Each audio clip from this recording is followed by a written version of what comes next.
Got our steering knuckle in, and this ends up to be an expensive little piece, straight from Mopar. I don't know if you can see the Mopar sticker on there.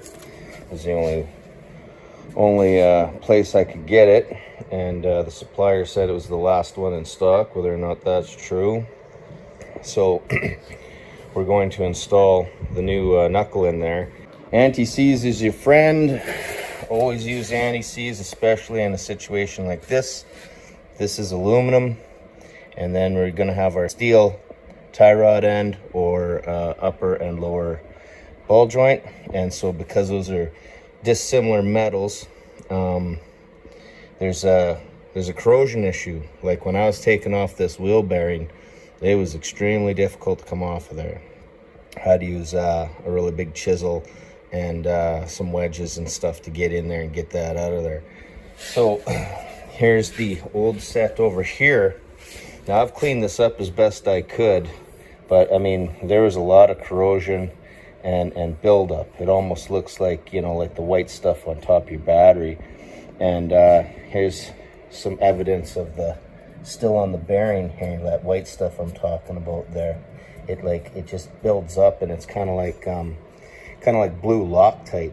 It just fills up every little space and takes out all any clearance there is, and then this is just like almost welded right onto here.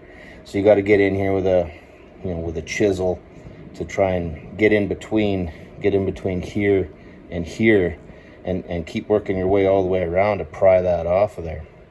So lots of anti-seize on the inside here for the splines, or grease. If you don't have anti-seize, you can also use grease too. So anti-seize in here, anti-seize on these surfaces, and also in here. There's a lot of buildup on the right in here, just where the steel is, because of that dissimilar metal condition there. I don't know what causes it or whatever, but it corrodes and it seizes pretty bad. Installing these brakes back on here, and this is the caliper here, and hopefully you can see this damage right here and right here, and then you can also see a little bit of a tear in the rubber.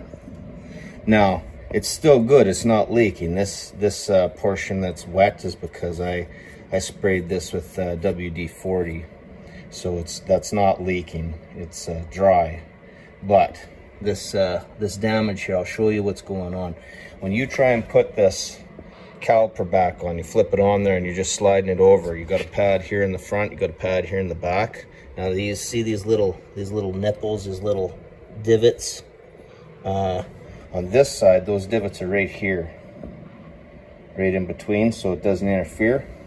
But on the back side, with this caliper, coming out, like there's enough clearance to press it on, but it don't want to go on because those rivets are in the way. And you can see in the past how somebody forced that on or forced it off, and that's where that damage came from.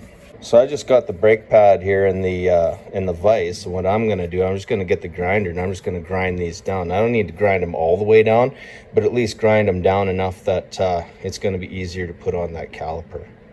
Here it is after we just ground those down flat with this plate here, right? And don't really need any more than that. And then when we put that brake pad in there, now that caliper will go on nice and smooth, won't give you no trouble.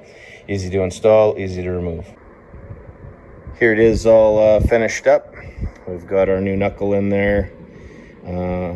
That upper ball joint is still good, so we're gonna go with that, but I will order some new ones for, anticipation for the future, which is good because doing that upper ball joint is actually quite easy. It's not a hard repair to do at all. Even if you had to replace some bushings and that upper ball joint, that's not a bad gig there. It's all down below where you got to tear everything apart and fix it.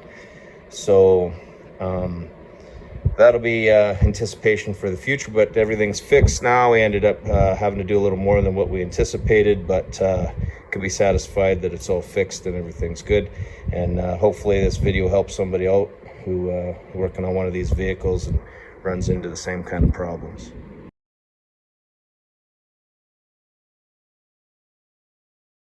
Got a quick tip here for working on the wife's Jeep Commander, and we're changing the tie rod ends and stuff.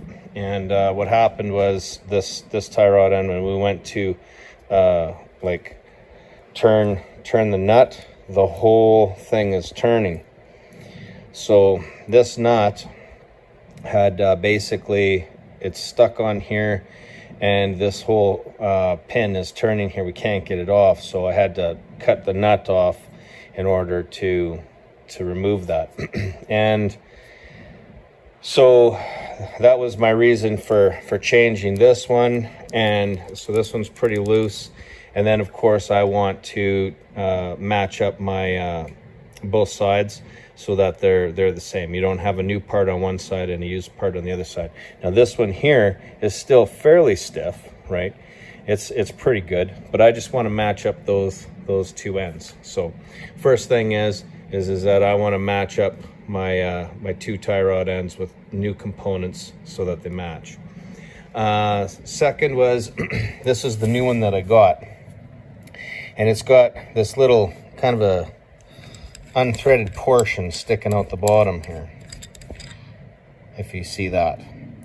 And that's actually a pretty good feature, because sometimes when you want to remove this tie rod end, your options are either to use the pickle fork, and you get that in there, and that is almost guaranteed going to damage your boot, even if you were able to reuse this part. So pickle fork, probably going to wreck your boot. So then your next option is you've got your nut, you throw it on upside down like this, and then you're going to try and hammer it loose out of the pocket so that you could remove it. And that's what I did, but then my nut got stuck on there. Also too, if you really got to crack this thing, the nut will get stuck on there because of the fine threads, and the nut will distort, and then you can't get it out. Now in this case here, you could hammer on this and you're not going to worry about damaging your threads. Also, if it was like in this case here where this whole thing is spinning, you can grab onto that with a wrench, and you can hold the pin with this wrench while you're removing that nut if this thing does decide to spin because it's wore out. So those two uses for this piece that sticks out there like that.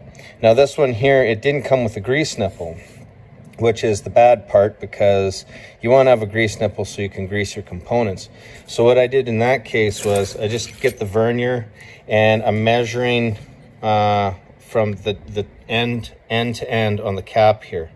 Then I'm gonna find what that reading is, and I'm gonna divide it by 2. So I'll just divide it by 2, I'll reset my vernier, and then what I'm going to do is I'm going to go on the end, and I'm going to scribe a line on both sides, and then again on the top and on the bottom. That's going to give me my center, and then I'll mark that with a center punch. I'll drill it out with the 13/64 is the drill bit, and then I'm going to use it's a 1/4 inch fine thread tap. So I'm going to use a starter tap, which has the tapered end to start the threads, and then I'm going to finish it out with the bottoming tap. Thread it to the bottom, and those will be the threads for this grease nipple that I'm using here. So yeah, that's pretty much it. If I was to buy one of these tie rod ends, I would choose the one that has this piece on the bottom, and if it didn't come with a grease nipple, that's how I'm going to put the grease nipple in there. And now you got the best of both worlds. Another thing to make note of is that the splash shield that goes in behind your bearing and hub, that's not a readily replaceable part. So what I did while I had it out was I just traced it out on this cardboard so that I can cut this out, and then I can make my own shield out of a thinner gauge metal for the future, because that stuff gets it gets damaged, it gets rotten from road salt and stuff like that. So a part that you can't get but you could easily make on your own, just make a template out of cardboard, and then it's just a thinner gauge metal. You would choose yourself how thick you want to make that, not too thick, but similar to what they have, but probably thicker than what factory is, and you can make yourself a new one with this template.